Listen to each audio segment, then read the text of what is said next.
Hey guys, so this is a video about classism.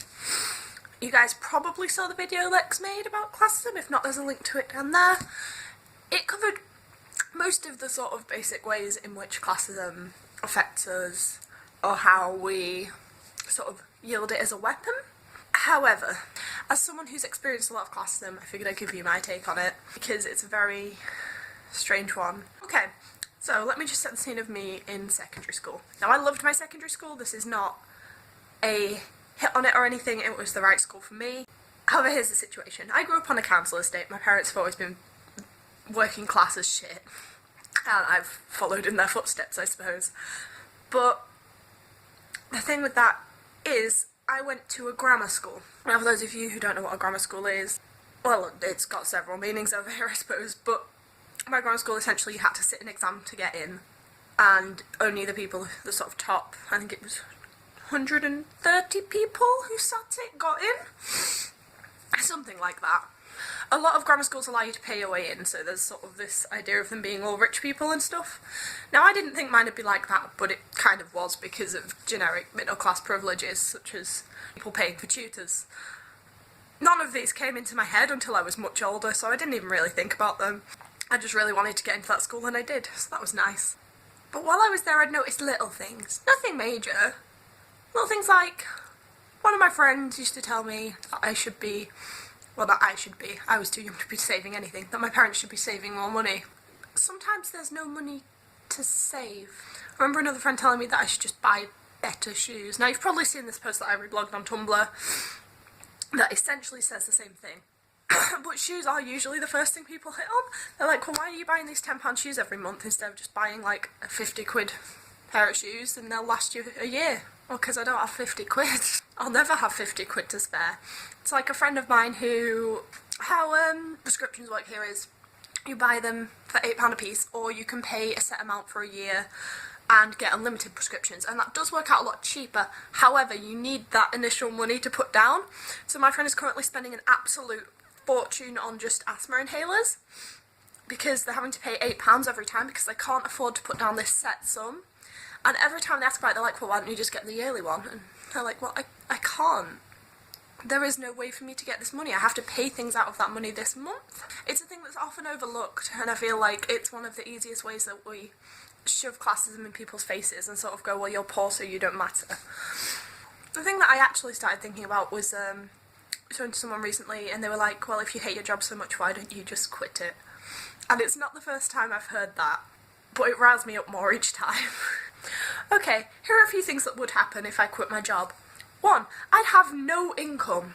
As a person who, whilst Pet makes a decent income now, I still make the highest income in our household. I still pay our rent and council tax. Without that £600, how are you proposing I can pay my bills? Are you going to pay them? Another fun suggestion is, why don't you just move back in with your parents?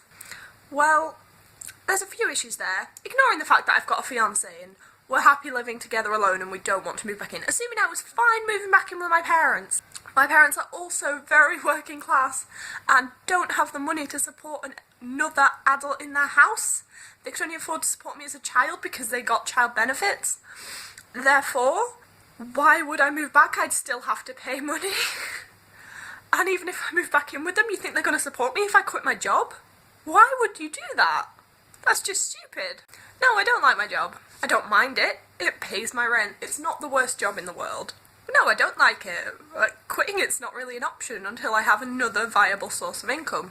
Of course, getting that viable source of income whilst working full-time is much harder because you can never attend interviews and people are often reluctant to rearrange interview times and...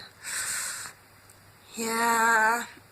Also, basic things that happened while I was in school. Like, I remember we were looking at maps in geography, and it was maps of the local area, and my estate was on there, and someone was like, why would you go there? You'd get stabbed. I was like, no.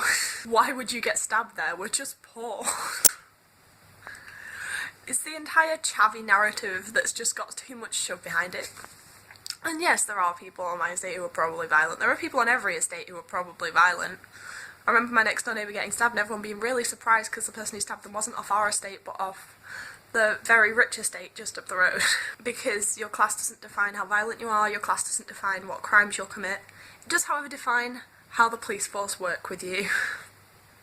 So my parents had just been attacked, and consequently the police came down to take a statement from the victims, yet that wasn't how it went down.